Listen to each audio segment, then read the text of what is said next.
usiyempenda kaja, itakiriku, itakibajaji, amsheni vilago. Bwana, mambo vipi? Karibu kwenye World Cup ijevu, na hii ni Bongo Hustle Podcast. Bwana, usiyempenda kaja, Argentina ndani ya robo finali, ameingiaje? Utajua mwenyewe. Bwana, hii ni World Cup ijevu, ni matukio mengi sana, na maana yake kwamba nikiambiwa kwamba nitoe comment kwa wahenga, mimi kama Dali bana siwezi kuacha wahenga wapite, kwa sababu bado misemo yao tunaishi nayo mpaka sasa. Na nikiambiwa pia niseme msemo wa wahenga ambao unaweza kuendana na kombe la dunia la mwaka 2026, tunaweza kusema kwamba ngoma ya watoto haikeshi. Afrika bana, timu zake bana ndio zimetuonyesha dhahiri shahiri kwamba ngoma ya watoto haikeshi. Hii ni kwa sababu ya kuanzia hatua ya 32 bora na imekuja kuonekana pia kwenye hatua ya 16 bora kwamba timu kutoka Afrika zimeonekana zikionyesha ushindani, lakini haiwezi kumaliza na matukio ambayo wameweza kuwatafuta ndani ya dakika nyingi. Dakika za mwisho anakuja kuruhusu magoli. Ukija kuona kuanzia hatua ya 32 bora timu kama Senegali imekuja kuruhusu magoli dakika za mwishoni, imefika mpaka dakika 80 ikiwa inaongoza bao 2 bila. Ukija na timu kama Kongo imekuja kuongoza, lakini imekuja kupoteza mchezo dakika za mwisho. Timu ya Egypt kwenye game ya jana ya hatua ya 16 bora dhidi ya Argentina imeweza kuongoza goli 2 ndani ya dakika 75, lakini Argentina ametumia dakika 18 tu kurejesha goli na kutafuta goli la ushindi. Hii inatuonyesha dhahiri shahiri kwamba ngoma ya toto haikeshi. Bwana, niko na ndugu yangu hapa Kinje Khan Mshedere kama kawaida. Wiki iliyopita tulikuwa naye, lakini tuko na mgeni wetu mpya bwana, tuna Crispin Sylvester. Karibu sana kaka, kini World Cup weekend. Na wewe ndo mgeni bana hapa. Karibu sana. Na leo kama hivyo kama tulivyoongea kwamba tutaangazia sana kwenye upande wa 16 bora. Kwa sababu last week tulizungumzia kwenye upande wa 32 bora matukio ambayo yametokea, lakini this week ni kwa ajili ya 16 bora. Na tunaangalia matukio ambayo yametokea. Tukio kubwa ni ngoma ya watoto haikeshi mzee. Kwa timu za Afrika. Hivi hii imekaje? Yani ni kwamba Afrika kiwango chao ni kidogo, au ni hawana consistency tuseme, au tuseme kwamba ni kuna namna kama klasi za wachezaji ndio zinaamua matokeo kwenye kombe la dunia. Kuna muda Dali tusiende moja kwa moja kwa hukumu, kwa maana kuzipa ile hukumu timu za taifa kutoka Afrika, kwa sababu niseme ni nature wachezaji ambao wapo kwenye mataifa husika na kulinganisha na mataifa ambayo wamekutana. Hilo unaweza ukaliangalia pia, angalia wachezaji ambao wapo kwenye mataifa ya Afrika na wachezaji ambao wanakutana nao. Angalia kwenye mchezo, mfano mzuri, mchezo wa jana kati ya Misri dhidi ya Argentina. Timu ikapata matokeo mazuri ndani ya dakika 75 kama alivyosema awali, lakini wameshinda kumeki au kulinda kile ambacho wamekipata. Kwa sababu angalia wachezaji ambao wapo kwenye timu kama ya Argentina ambao tunatoka kuiongelea, wana wachezaji wengi ambao wana ubora na wanacheza kwenye ligi kubwa ambazo zina ushindani mkubwa.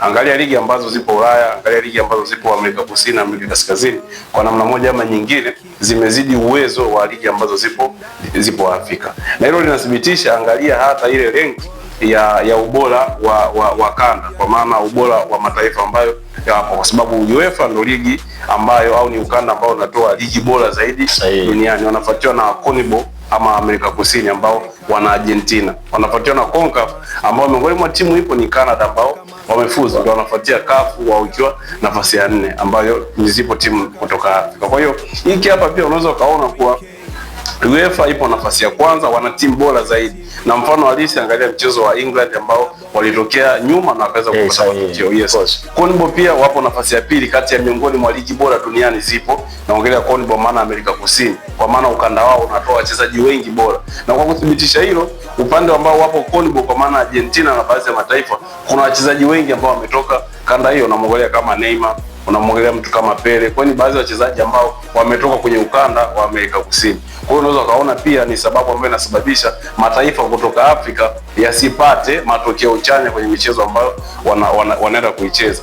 Angalia kwenye mchezo wa Misri dhidi ya Argentina jana, ndani ya dakika 75 za awali walifanikiwa wamepata magoli mawili, lakini ubora wa wachezaji moja ambao wapo ndani ya kosti ya Argentina ikasababisha kupindua mchezo na kupata matokeo chanya. Angalia magoli ambayo yamefungwa, sio kwa maana ni ile timu competition au ule uwezo wa timu, hapana.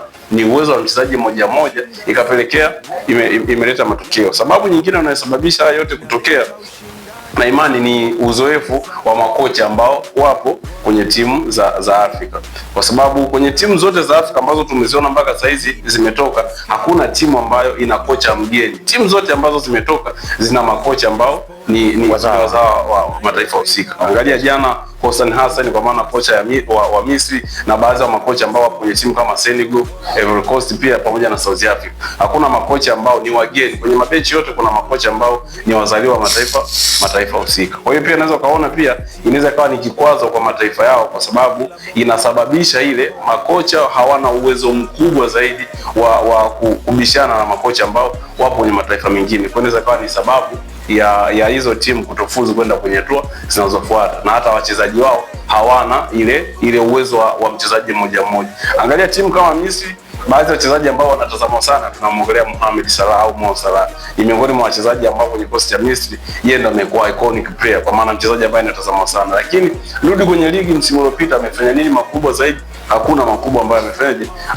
Career yake ndio inaelekea mwishoni. Kwa hiyo unaweza kufananisha na timu kama Argentina ambao wana wachezaji wengi ambao wanachipukia. Namzungumzia Julian Alvarez, miongoni mwa wachezaji ambao wana uwezo mkubwa zaidi. Lautaro Martinez sio mchezaji kijana sana, lakini licha ya umri wake anakuwa na performance bora kuliko wachezaji ambao wapo kwenye kosi cha Argentina. Kwa hiyo hii hapa inasababisha hata timu pinzani ikajiamini kwa muda wote sisi tunapata matokeo. Ndio maana hata baadhi ya hesabu ambazo zilifanyika ndani ya kosi ya Argentina ikaenda moja kwa moja kubadilisha mchezo, na mgoli Lautaro Martinez alipoingia akaenda akabadilisha mchezo mzima. Kwa hiyo ikapelekea hata kwa upande wa Misri wao kupata fia, lazima uwe na hofu, kwa maana timu inakuja muda wote, lazima muwe na fia na nyinyi pia ya kuhofia matokeo kupinduliwa muda wote. Sasa ile hofu inasababisha makocha wengi waende kujihami na kujilinda. Sasa unapojilinda, manake timu muda mwingi unakuwa unabaki nyuma na unaruhusu mashambulizi, na unaporuhusu mashambulizi kuna mengi, unaweza ukasababisha penalty au ukasababisha foul. Na kwenye masuala mazima ya foul, baadhi ya wachezaji ambao wamepita kwenye ligi za UEFA ni miongoni mwa ligi ambazo zina wachezaji wengi bora ambao wana uwezo wa kupiga foul. Kwa mfano mzuri, angalia Argentina, wana Lautaro Martinez, ni mchezaji bora kabisa kwenye masuala mazima ya upigaji wa foul. Wana Messi ambaye ni mchezaji mzuri kwenye upigaji wa foul, licha ya kwenye mchezo wa jana alikosa penalty. Okay, lakini ukitoa kwenye mambo yote ambayo ameongelea Chris, lakini pia kuna kashfa za hapa na pale kwa timu kama Argentina kwamba ni anabebwa. Yaani hizi bana ni kashfa ambazo sasa hivi zimeenea all over the world. Yaani ukichukua simu yako ukianza kuscroll, sijui ukiingia X, ukiingia Instagram, ukiingia TikTok, ni kashfa ya kuhusiana na Argentina kubebwa, Argentina kutengenezewa nafasi kwenda mbele. Hii bwana Kinje, hii yani wewe kwako yani unaipokeaje, yani kwamba Argentina ni kwamba anatengenezewa njia ya kupita, au unaona kama Argentina ni mapambano yake mwenyewe tu, kwamba ni watu kwamba wana hate kwa sababu mzee goti Ronaldo ameshatoka mapema, kwamba nane Messi anapozidi kwenda mbele basi anaonekana kama kuna namna kama anatengenezewa njia, au kutokana pia na matukio ambayo yanatokea uwanjani na inasababisha hizo kashfa mbalimbali zinaendelea kutokea.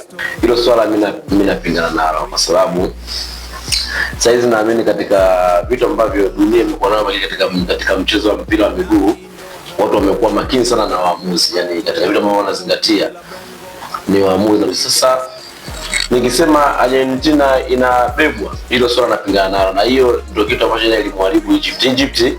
Jana alikuwa kwenye performance nzuri sana, kila mtu alikuwa atambua hilo, lakini ile issue ambayo alijiwekea imani kwamba mimi nacheza hapa tu, lakini Argentina yeye ndiye anabebwa kwa namna yoyote, akashindwa kuendelea kupambana, na kati alimuwini. Yani kijua jana Argentina katika zile dakika za mwanzo mpaka kufikia Messi au jana anapata goli, Messi aliweza kumuwini vizuri Argentina alishakubali. Lakini sasa ile fia kusema kwamba nao wanabebwa iliwaharibia, yani wakawa morali kawa imeshuka. Sasa ile issue mimi naamini Argentina haiwezi kubebwa. Okay. Sasa kuna matukio yametokea, yani kuna tukio kama Egypt kunyimwa goli kwa maana refa kurudi nyuma tena dakika moja nyuma, kwamba kuna foul imetokea. Ile yani kuna watu wengi wamezungumzia, lakini ilitokea foul kama ile ambao pia Argentina akaja kupata goli, lakini refa aligoma kwenda kwenye VAR. Hii imekaaje? tukirudi katika ile tukio lilitokea kwa nani, kwa Lisandro Martinez. Of course. Lisandro Martinez ni beki wa mwisho, alienda kushambulia. Baada ya kushambulia kwa tukiangalia ile contact ilitokea. Kweli ile ilikuwa ni foul, lakini kwa haraka refa kuweza sasa refa kuweza kuona, na kuna VAR, kuna teknolojia ya VAR sasa hizi. Kwa nini refa tukio la mwanzo aliweza kuruhusu kwenda kufanya review ya foul ambayo imetokea, lakini tukio la Argentina amegoma kwenda kufanya review, kwenda kuangalia VAR kwa ajili ya nani, kwa ajili kujiridhisha kama ile ilitokea foul au haikutokea, kwa sababu raia wanacholalamika ni kwamba ukiangalia ni kama ni matukio ambayo yanafanana, yale yametokea kwenye mchezo huo mmoja ambao haikutumia michezo mingi kuanza kureview nyuma, mchezo ule ambao umetokea. Kwa nini tukio hilo limewaadhibu Misri, lakini tukio hilo limeshindwa kuadhibu Argentina? Nikiangalia unajua kuna refa ambao kwenda kwenye VAR kuna convincing inafanyika, refa au anakuwa anashawishiwa. Kama uliangalia ile foul iliyotokea, Lionel Messi alisimama anamwambia refa ndio faulu babu ile inaingia. Lionel Messi anatumia ufumu wake kama as a captain kumshawishi refa kwenda kwenye VAR, na tukio ambalo lilikuja kurudi kwa upande wa Messi sikoseli kwa ni Mo Salah. Of course. Alikuwa ni Mo Salah. Lakini Mo Salah alikuwa yuko ndani ya box, maana yake kwamba walikuwa wanamshawishi refa akatele goli la Argentina aenda kake tuta kwa upande wa Misri, kwa sababu ile ilikuwa ndani ya box hata kumbukumbu zangu. Kwa hiyo haikuwa faulo. Haikuwa faulo kwa kama refa anatakiwa kwenda kujiridhisha. Kuna vitu ambavyo refa mwenyewe katika maamuzi yake vitoa akishawishiwa, anasema kweli hichi mimi naenda, hichi mimi siendi. Mbona penalty ya Argentina ile nani Egypt walikataa, kwa hiyo Messi alikosa, walisema hiyo sio penalty, lakini refa hakutaka kwenda kwenye hivyo na kuhakikisha, kwa sababu yeye mwenyewe alikuwa na uhakika na anachokiamua. Hakuna haja. Umeanza kuona sasa kwamba kwa nini yani awe na uhakika na anachokiamua kwenye upande wa Argentina, lakini kwenye upande wa Misri lazima aende akajaribishe. Ina maana refa ameona ile shamba sawa. Okay, tukiachana na hilo. Lakini pia bana, ukija kwenye issue nzima ambayo inajadiliwa sana tangu kukucha leo, ni baada ya lineup ya marefari kutoka FIFA ambao watachezesha kwenye michuano ya robo finali. Bwana, imezua sana mjadala game ya Ufaransa na Morocco. Unajua bana, Ufaransa sasa hivi inaonekana sasa ndio mahasimu wakubwa dhidi ya Argentina kwenye michuano ya kombe la dunia. Kwa hiyo wao kama mahasimu ni Argentina, alafu lineup imetoka ya marefari, refa wote watano ambao watachezesha kwenye mchezo wa Ufaransa dhidi ya Morocco ni raia kutoka Argentina. Unajua hii ni kitu ambacho kimekuwa fun yani kwa watu, yani how comes raia wote kutoka Argentina na kuchezesha game ya Ufaransa. Kuna kitu gani kimeandaliwa? Umeona kama refa wakati ni Fernando Telo, Facundo Telo kutoka Argentina. Line 1 ni Juan Pablo Belatti kutoka Argentina. Line 2 ni Gabriel Chande kutoka Argentina. Force official ni Dario Herrera kutoka Argentina, lakini pia reserve assistant referee ni Cristian Navarro kutoka Argentina. Hii bwana Chris, yani wewe hii unaizungumziaje? Yani inakuwaje kwamba lineup nzima kwamba hakuna marefari kutoka nchi nyingine ambazo wakachezesha game hiyo, au inakuwaje yani? Argentina ndio kabidhiwa mchezo. Hapo kinachozungumziwa zaidi sio issue ya marefari wote kutoka Argentina wakiwa kwenye mchezo mmoja. Kinachozungumziwa zaidi, watu wanachocomplain ni uhasama ambao upo kati ya Argentina na Ufaransa. Iweje kwa nini mechi moja na kwa kumbukumbu zangu zinazonipa hakuna mchezo ambao umechezeshwa na marefari kutoka nchi moja toka mashindano yanaanza. Yeah, of course. Kama mchezo wa jana wa Argentina ni marefa watatu kuanzia refari wakati line 1 na line 2 ndio walitoka Ufaransa. Yes, lakini force official na reserve referee walitoka Portugal. Yes, mara nyingi kwenye hii michuano marefari wanapangwa kwenye seti ya kutoka kwenye taifa fulani, lakini force official pamoja na baadhi ya marefari kwenye chumba cha VAR sio kwa maana wote watoke kwenye seti moja, hapana. Isipokuwa huwa wanafanya hivi kwamba baadhi ya marefari ambao wanatoka kwenye taifa moja itarahisisha zaidi kwenye mawasiliano kati yao. kwa mara nyingi wanapangwa kwenye seti moja ili kurahisisha mawasiliano. Lakini kwangu cha ajabu zaidi kilichonipa au kilichotokea, au marefali wote wametoka kwenye taifa moja, kwa maana kuanzia refali wa kati, linesman pamoja na photo official. Kwa hiyo kwangu imekuwa kama surprise kuona marefali kutoka taifa moja wanaenda kucheza mchezo huu, kwa maana refali kuanzia wakati, linesman pamoja na photo official. Lakini kwangu mimi sio ajabu sana, kwa sababu kwenye hivyo vigezo ambavyo marefali wao wanatumia kupangwa kwenye michezo ya namna hiyo, wanaangalia ukanda taifa husika ambalo wanafanyaje timu wao inatoka. Kwa hiyo Argentina wao wanatoka kwenye ukanda wa CONMEBOL kwa maana ya Amerika Kusini, lakini French wao wanatoka ukanda wa UEFA. Kwa hiyo unaweza kuona ni mataifa ambayo yapo mbali au kanda ambazo zipo mbali, lakini kwa upande wa mashabiki imechukuliwa negative kwa sababu ya uhasama ambao upo, kwa maana kwa kumbukumbu zaidi fainali ya mwaka 2022 wamekutana Ufaransa na Argentina na bingwa alikuwa Argentina. Ni miongoni mwa fainali ambazo zilikuwa zina competition ya hali ya juu. Baada ile fainali maneno yamekuwa mengi zaidi. Kwa hiyo na swali limekuja, je, kwa nini saa hizi marefali kutoka Argentina wapanga kwenye mchezo wa Ufaransa? Kwa hiyo watu wengi, picha iliyojengwa kwa lengo ni kudhoofisha mipango ya Ufaransa ili Morocco afuzu kwenda hatua inayofuata. Na kwa faida ya watazamaji wetu, huo mchezo ambao unaenda kuchezwa kati ya Morocco na Ufaransa, bingwa wa mchezo huu, mshindi wa mchezo huu watakutana na mshindi wa mchezo kati ya Argentina. Kwa hiyo inaonekanika inatengenezwa njia ya Argentina ili wenye pesi zaidi kwenda kwenye hatua ya nusu finali. Okay. Kwangu nimeitazamia sana kwenye engo hiyo, lakini sio ajabu sana kwa sababu ni mataifa ambayo yanatoka kwenye kanda mbili tofauti. Yes. Of course, okay. Na bado nikiambiwa bana Dali dedicate ngoma ya hip hop kutoka Tanzania, kama kawaida yangu nitakuja kudedicate ngoma ya Young Lunya. Sim zinaita bwana, sim zimeita kwenye kombe la dunia la mwaka 2026. Rais wa Marekani kwa maana Donald Trump amemvutia waya moja kwa moja rais wa FIFA Gianni Infantino. Bwana, ninaomba fanya anavyofanya kijana wangu, kadi nyekundu ifutwe. Hii bwana limekuwa ni tukio kubwa ambalo limediskasiwa sana pia duniani ndani ya wiki nzima, kwa baada ya rais wa Marekani Donald Trump kukiri mwenyewe kwamba yeye ndo alimpigia simu rais wa FIFA Gianni Infantino. Bwana, hilo unajua limekuwa tukio fulani ambalo dunia nzima imejadili kwamba how comes serikali inaingilia tena michezo, na mtu ambaye anatakiwa kulishikilia hilo tena rais wa FIFA moja kwa moja ndio ameshirikisha serikali moja kwa moja kwamba ije ifanye maamuzi kwenye mambo ya michezo. Yaani hili swali linatokeaje hivi kinje, yani wewe somo lipokeaje na ili yani mtazamo wako upoje kwenye hili?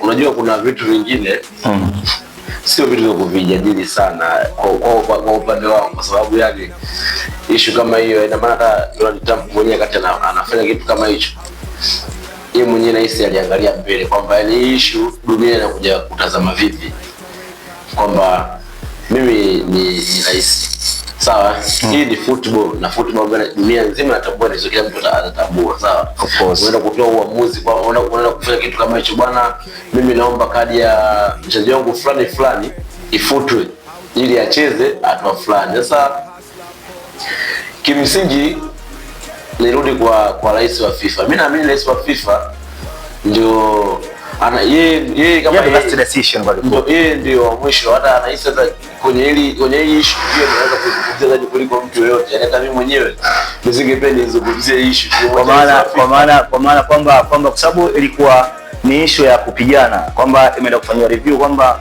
zile ngumi hazikuwepo, walikuwa wanaishia kubishana tu. Ndio maana nasema hili swala bwana Mr. Dali, Mr. President, tungekuachia rais wa FIFA na mheshimiwa rais wa Marekani. Hili ni swala lao, kama yeye amegawa maagizo na ametekeleza na kweli mchezaji amecheza, tumeona na timu imetoka imefunga goli 4. Unajua kwenye kombe la dunia ambalo rais wa FIFA Gianni Infantino ameingia kwenye kashfa nyingi ya kombe la dunia mwaka 2026.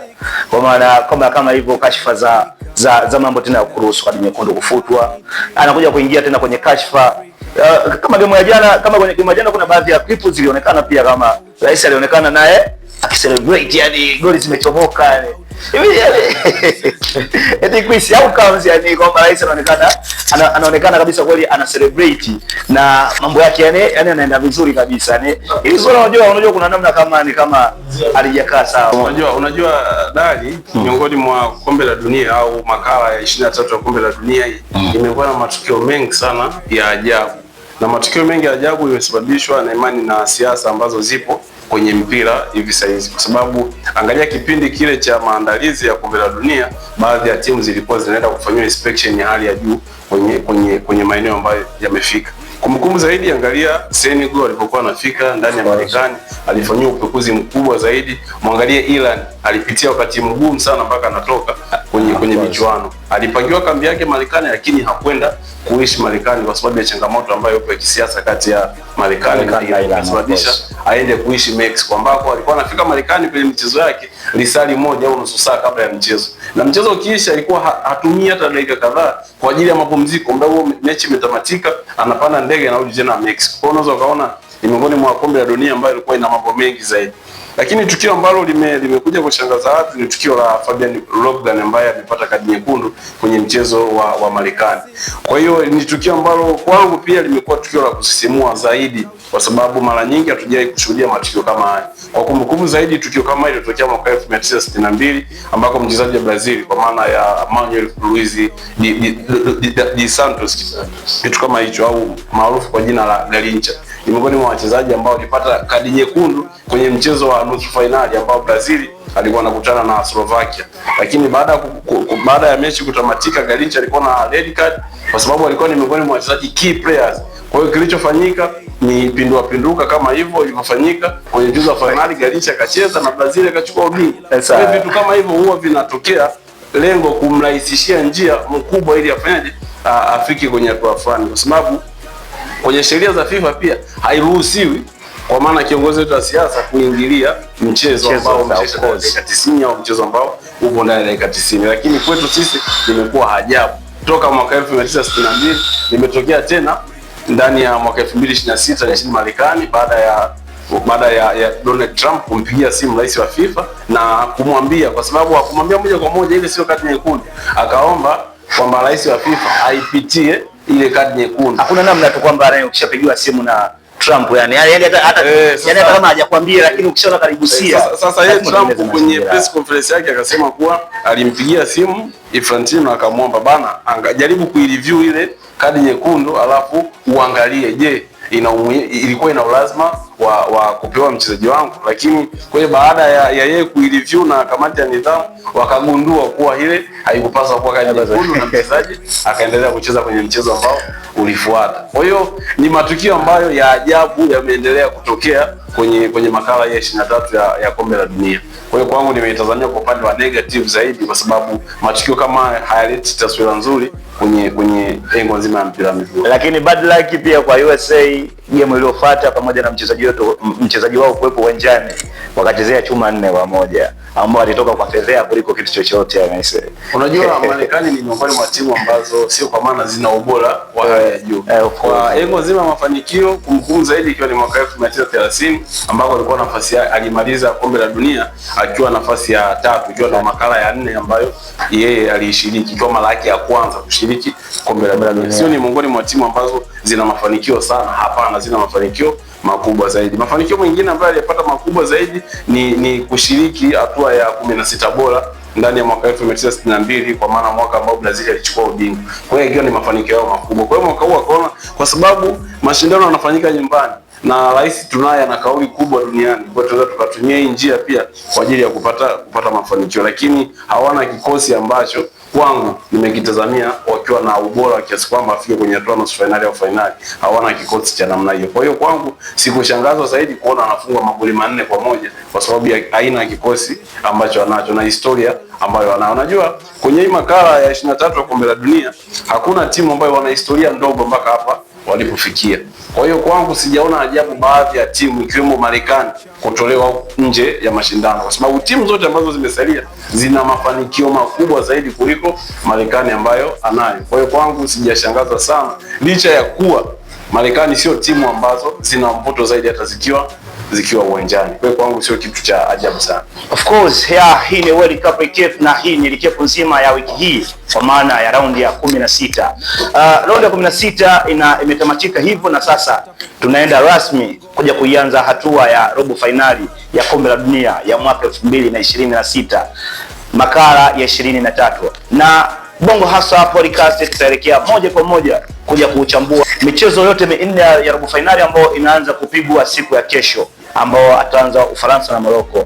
Bwana, kaa karibu na Bongo Hasa Podcast kuanzia sasa mpaka baadaye. Hii ni Bongo Hasa Podcast. Pia usisahau tulikuwa na Ocho Touches Studios ambao ndio wametupa shavu kuwepo hapa mpaka sasa hivi unapotuona.